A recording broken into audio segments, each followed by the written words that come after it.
आज के इस वीडियो में सोशल साइंस यानी कि सामाजिक विज्ञान के कुछ वैसे ऑब्जेक्टिव क्वेश्चन को देखेंगे जो आने वाले एग्जाम के व्यू से बहुत ज़्यादा इम्पॉर्टेंट है। तो चलिए हम लोग सारे इम्पॉर्टेंट ऑब्जेक्टिव क्वेश्चन को इस वीडियो में देखेंगे। तो चलिए बिना समय गवाए हम इस वीडियो को शुरू करते हैं। तो आप सभी लोग जल्दी से इस वीडियो को लाइक कर दीजिए, चैनल पर नए हैं तो चैनल को सब्सक्राइब कर दीजिए और जितना अधिक से अधिक हो सके इस वीडियो को शेयर कर दीजिए।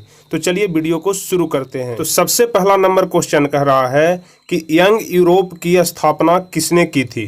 क्वेश्चन को आप लोग ध्यान से पढ़िएगा, उसके बाद ही आंसर देने की कोशिश करिएगा। पहला नंबर क्वेश्चन है कि यंग यूरोप की स्थापना किसने की थी। ऑप्शन ए है काबूर ने, बी है मेजनी ने, सी है बिस्मार्क ने और डी है गैरीबाल्डी ने। तो पहला का सही आंसर बी हो जाएगा, यंग यूरोप की स्थापना मेजनी ने की थी। तो पहला का बी नंबर ऑप्शन सही हो जाएगा। दूसरा नंबर क्वेश्चन हम लोग देखेंगे, 1917 की पहली रूसी क्रांति को किस नाम से जाना जाता है।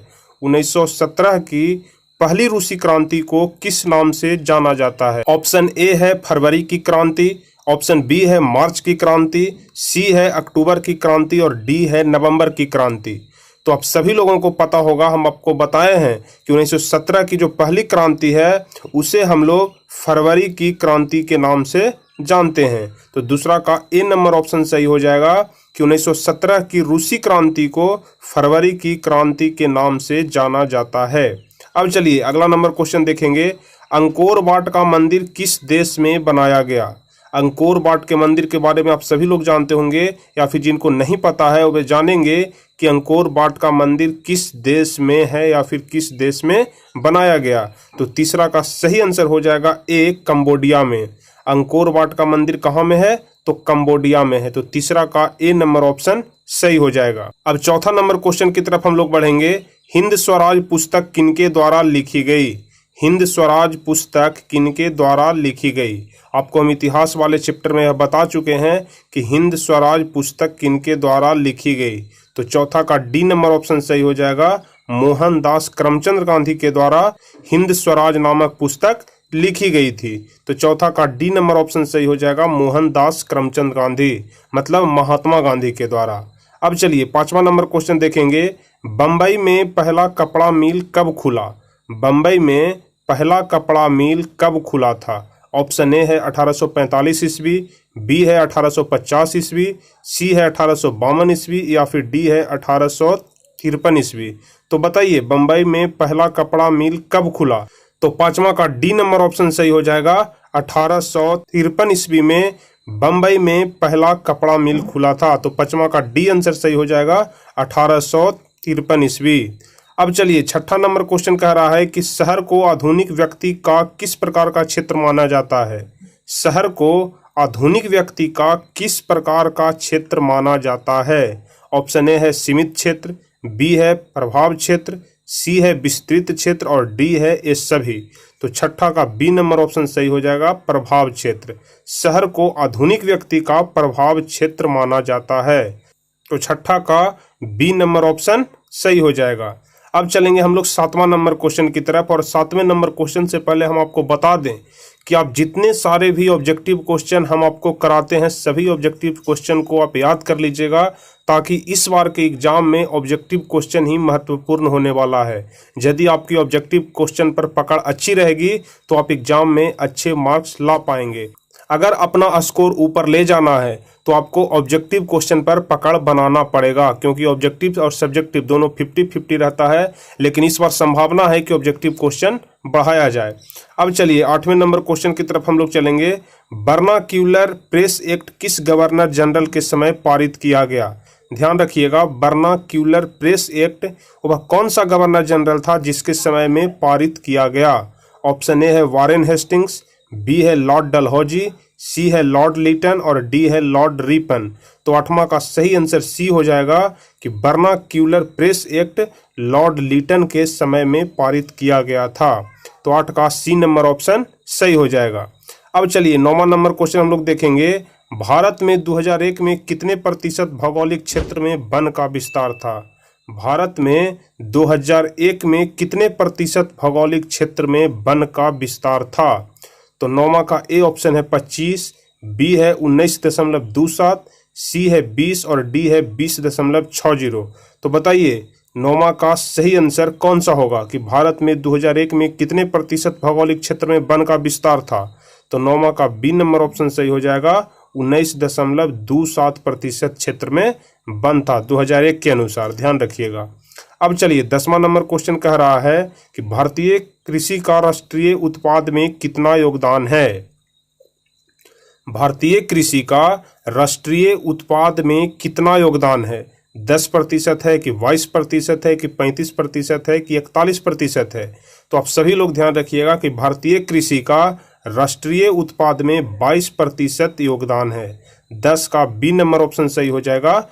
22% योगदान है भारतीय कृषि का कुल राष्ट्रीय उत्पाद में। अब चलिए 11 नंबर क्वेश्चन हम लोग देखेंगे। प्रति व्यक्ति प्रति वर्ष जल उपलब्धता की दृष्टि से भारत का विश्व में कौन सा स्थान है। प्रति व्यक्ति प्रति वर्ष जल उपलब्धता की दृष्टि से भारत का विश्व में कौन सा स्थान है। ऑप्शन ए है 182वां, बी है 157, सी है 101 या फिर डी है 133। तो 11 का सही आंसर हो जाएगा 133। प्रति व्यक्ति प्रति वर्ष जल उपलब्धता की दृष्टि से भारत का विश्व में 133वां स्थान है। तो 11 का डी नंबर ऑप्शन सही हो जाएगा। अब चलिए 12 नंबर क्वेश्चन देखेंगे। बांधवगढ़ राष्ट्रीय उद्यान किस राज्य में है। इंपॉर्टेंट क्वेश्चन है कि बांधवगढ़ राष्ट्रीय उद्यान किस राज्य में है। ऑप्शन ए है मध्य प्रदेश, बी है छत्तीसगढ़, सी है उत्तराखंड और डी है कर्नाटक। तो 12 का सही आंसर ए हो जाएगा। बांधवगढ़ राष्ट्रीय उद्यान मध्य प्रदेश में है। तो 12 का ए नंबर ऑप्शन सही हो जाएगा। अब देखेंगे हम लोग क्वेश्चन नंबर 13। उद्योगों की जननी किस खनिज को कहा जाता है। आपको हम बताए हैं पहले भी कि उद्योगों की जननी किस खनिज को कहा जाता है। ऑप्शन ए है लोहा, बी है मैग्नीज, सी है अभ्रक और डी है तांबा। तो आप सभी लोगों को पता होगा कि उद्योगों की जननी लोहा को कहा जाता है। तो 13 का ए नंबर ऑप्शन सही हो जाएगा कि उद्योगों की जननी लोहा को कहा जाता है। अब चलिए 14 नंबर क्वेश्चन को हम लोग देखेंगे। इनमें कौन गुजरात का तेल उत्पादन केंद्र है। इनमें कौन गुजरात का तेल उत्पादन केंद्र है। ऑप्शन ए है मोरन, बी है मथुरा, सी है नहरकटिया या फिर डी है अंकलेश्वर। तो इनमें कौन गुजरात का तेल उत्पादन केंद्र है। तो इसका सही आंसर हो जाएगा अंकलेश्वर। अंकलेश्वर है यह जो गुजरात का तेल उत्पादन केंद्र है। अब चलिए 15 नंबर क्वेश्चन हम लोग देखेंगे। 15 नंबर क्वेश्चन कह रहा है कि भारत की अर्थव्यवस्था का मुख्य आधार क्या है। भारत की अर्थव्यवस्था का मुख्य आधार क्या है। बिल्कुल ही आसान क्वेश्चन है। तो इसका सही आंसर हो जाएगा कि भारत की अर्थव्यवस्था का मुख्य आधार कृषि है। 15 का ए नंबर ऑप्शन सही हो जाएगा, क्योंकि अब सभी लोगों को पता होगा कि भारत एक कृषि प्रधान देश है, इसलिए भारत की अर्थव्यवस्था का मुख्य आधार कृषि ही हो जाएगा। 15 का ए नंबर ऑप्शन सही हो जाएगा। अब चलिए 16 नंबर क्वेश्चन की तरफ हम लोग देखेंगे। जूट उद्योग के सबसे अधिक कारखाने कहाँ मिलते हैं। जूट उद्योग के सबसे अधिक कारखाने कहाँ मिलते हैं। ए नंबर ऑप्शन है ब्रह्मपुत्र तट पर, बी है कोसी तट पर, सी है हुगली तट पर या फिर डी है महानदी तट पर। तो 16 का सही आंसर हो जाएगा हुगली तट पर। जूट उद्योग के सबसे अधिक कारखाने जो हैं वह हुगली तट पर मिलते हैं। तो 16 का सी नंबर ऑप्शन सही हो जाएगा। अब चलिए 17 नंबर क्वेश्चन को हम लोग देखेंगे। हिमसागर एक्सप्रेस कहाँ से कहाँ तक जाती है। ध्यान रखिएगा, हिमसागर एक्सप्रेस कहाँ से कहाँ तक जाती है। ऑप्शन ए है जम्मू से हावड़ा तक, बी है जम्मू से मुंबई तक, सी है जम्मू से कन्याकुमारी तक या फिर डी है जम्मू से कांडला तक। तो 17 का सही आंसर हो जाएगा कि हिमसागर एक्सप्रेस जम्मू से कन्याकुमारी तक जाती है। 17 का सी नंबर ऑप्शन सही हो जाएगा। अब हम लोग देखेंगे 18 नंबर क्वेश्चन को कि बिहार की कितनी भूमि कृषि के अंतर्गत आती है। बिहार की कितनी भूमि कृषि के अंतर्गत आती है। कहने का मतलब कि कितने प्रतिशत जमीन पर कृषि किया जाता है, खेती किया जाता है। तो ऑप्शन ए है आधी भूमि पर, बी है 3/4 पर, सी है 1/4 या फिर डी है 100%। तो 18 का सही आंसर हो जाएगा 3/4 भूमि पर। बिहार की कुल भूमि के 3/4 भूमि पर खेती किया जाता है बिहार में, ध्यान रखिएगा। 19वां नंबर क्वेश्चन हम लोग देखेंगे। महात्मा गांधी ने किस पत्र का संपादन किया? तो हम लोग इस क्वेश्चन को ऊपर में भी देख चुके हैं कि महात्मा गांधी ने किस पत्र का संपादन किया। तो 19 का सही आंसर हो जाएगा यंग इंडिया का। यंग इंडिया नामक पुस्तक की रचना कौन किए थे? तो महात्मा गांधी। तो 19 का बी नंबर ऑप्शन सही हो जाएगा कि महात्मा गांधी ने यंग इंडिया नामक पत्र का संपादन किया। अब चलिए 20 नंबर क्वेश्चन है कि भारत में कहाँ औरतों के लिए आरक्षण की व्यवस्था है? भारत में कहाँ औरतों के लिए आरक्षण की व्यवस्था है? ए नंबर ऑप्शन है लोकसभा, बी है विधानसभा, सी है मंत्रिमंडल या फिर डी है पंचायती राज्य संस्थाएं। तो 20वां का सही आंसर कौन सा हो जाएगा? तो 20 का सही आंसर होगा पंचायती राज्य संस्थाएं। भारत में औरतों के लिए सिर्फ पंचायती राज्य संस्थाएं में ही आरक्षण की व्यवस्था है। तो 20 का डी नंबर ऑप्शन सही हो जाएगा। चलिए 21 नंबर क्वेश्चन की तरफ हम लोग चलेंगे। निम्नलिखित राजनीतिक दल का एक प्रमुख हिस्सा कौन नहीं है? निम्नलिखित ऑप्शन में से कौन है जो राजनीतिक दल का एक प्रमुख हिस्सा नहीं है? ऑप्शन ए है नेता, बी है सक्रिय सदस्य, सी है अनुयायी और डी है चुनाव आयोग। तो आप सभी लोगों को पता होगा कि चुनाव आयोग खुद चुनाव करवाता है, इसलिए यह राजनीतिक दल का हिस्सा नहीं हो सकता है। इसलिए 21 का डी नंबर ऑप्शन सही हो जाएगा कि चुनाव आयोग राजनीतिक दल का एक प्रमुख हिस्सा नहीं हो सकता है। अब चलिए 22 नंबर क्वेश्चन को हम लोग देखेंगे। भारतीय संविधान में अधिकारों की सूचियां कितनी है?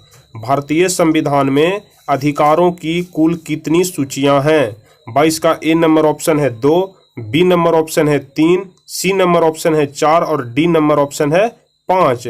तो भारतीय संविधान में कुल 3 अधिकारों की सूचियां हैं। 22 का बी नंबर ऑप्शन सही हो जाएगा। ध्यान रखिएगा कि भारतीय संविधान में अधिकारों की कुल सूचियां 3 है। 22 का बी नंबर ऑप्शन सही हो जाएगा। अब अगला नंबर क्वेश्चन देखेंगे कि 14वीं लोकसभा में महिलाओं की भागीदारी कितनी रही? 14वीं लोकसभा में महिलाओं की भागीदारी कितनी रही? ऑप्शन ए है 6.51%, बी है 15%, सी है 11.06% और डी है 10%। तो 23 का सही आंसर हो जाएगा 6.51%। 14वीं लोकसभा में महिलाओं की भागीदारी 6.51% रही। तो 23 का ए नंबर ऑप्शन सही हो जाएगा। अब चलेंगे हम लोग 24 नंबर क्वेश्चन की तरफ कि भारतीय में किस तरह के लोकतंत्र की व्यवस्था की गई है? भारत में किस तरह के लोकतंत्र की व्यवस्था की गई है? ऑप्शन ए है प्रत्यक्ष लोकतंत्र, बी है अप्रत्यक्ष लोकतंत्र, सी है प्रत्यक्ष और अप्रत्यक्ष दोनों और डी है इनमें से कोई नहीं। तो आप सभी लोग जानते होंगे कि भारत में अप्रत्यक्ष लोकतंत्र की व्यवस्था की गई है। 24 का बी नंबर ऑप्शन सही हो जाएगा। अब चलिए 25वां नंबर क्वेश्चन की तरफ हम लोग बढ़ेंगे कि 15वीं लोकसभा चुनाव कब हुआ था? 15वीं लोकसभा चुनाव कब हुआ था? 25 का ए नंबर ऑप्शन है 2006, बी है 2007, सी है 2008 और डी है 2009। तो 25 का सही आंसर हो जाएगा 2009। 15वीं लोकसभा चुनाव 2009 ईस्वी में हुआ था। तो 25 का डी नंबर ऑप्शन सही हो जाएगा। तो इसी के साथ आपके सारे क्वेश्चन यहाँ पर समाप्त हो गए। तो हम आशा करते हैं आपको यह वीडियो पसंद आया होगा। अगर वीडियो पसंद आया हो तो वीडियो को एक लाइक जरूर करें। चैनल पर नए हैं तो चैनल को सब्सक्राइब करके बेल आइकन दबा दें और जितना अधिक से अधिक हो सके इस वीडियो को शेयर करें। तो चलिए फिर मिलते हैं हम आपसे अगले वीडियो में। तब तक के लिए जय हिंद, धन्यवाद।